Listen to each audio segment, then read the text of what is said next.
Hey, welcome to Mastering the Movement. Today's movement is the goblet squat. The goblet squat is a squat variation that uses the sumo squat stance and adds a load, whether it be with a resistance band or a weight. Today we're going to demonstrate two variations that you can use to master the movement at home. To perform the goblet squat, take the bottom of a super band and place it beneath your feet with your feet positioned outside of your hips. Place the top of the band between your hands and bring your hands into a prayer position in front of your chest.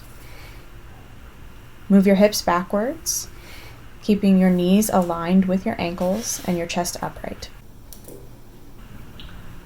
Keep the core engaged as you descend into the squat and descend until your femurs are parallel with the floor. Press up through the heels and keep the elbows in front of your body.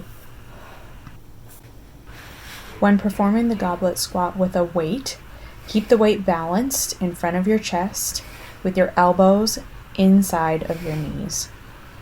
Positioning of your feet will be the same, with your ankles and your knees aligned slightly outside of the width of your hip and your toes pointing at a slight angle away from each other.